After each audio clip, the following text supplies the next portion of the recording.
Madam, it is very shocking to see that the policy followed from the time of independence is being given up. Stop. Nehru based his foreign policy on the preservation of India's global interests. Stop. His foreign policy principles were unchanging. Stop. National security was constant in Nehru's thinking. Stop. But we find that there is now a shift. Stop. The emphasis only on regional problems when we must look at the problems on a global basis. Stop. Stranger. The longest eclipse of our independent foreign policy came during Narasimha Rao's regime. Stop. Rao told his partymen that Nam had ceased to be a force after the changes in Yugoslavia, that India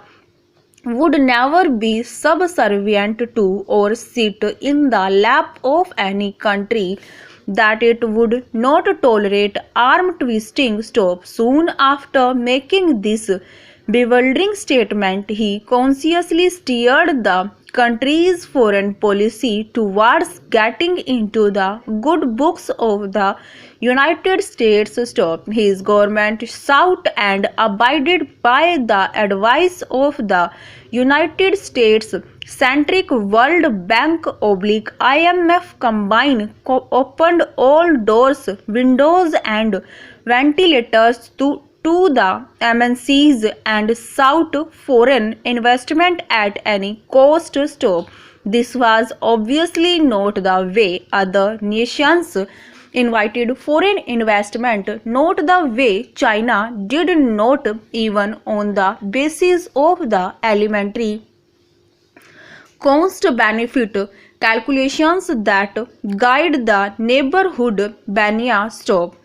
The so-called liberalization was done entirely in a posture of prostration. Stop. The result was an array of inessential investments were made. Stop. Stranger. Result. This once respected nation, this once leader of the largest international alliance, NAM, is today by the large friendless. Stop.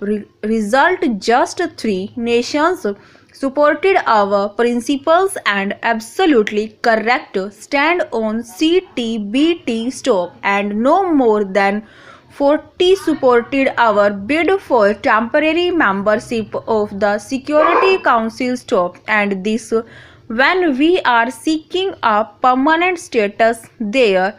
Stop. The foreign minister has come in for considerable flack in the Security Council route. Stop. In fact, I must confess to being surprised that we received as many as 40 votes. Stop. Obviously, countries other than Bhutan and Mauritius and a few constant faithfuls, bless them, voted for us. Stop. Besides, Russia, China and France also supported India. Stop. I am not sarcastic when I say that this is no mean achievement considering the symbols our foreign policy has been in our many years now. This is why the Honorable Minister's advocacy of a saintly approach to Pakistan fails to make sense. Stop. But when some nations acts against our interests, as Pakistan has done all along and is still doing, then we must take a no-nonsense stand and tell such governments where they get off. Stop. Over.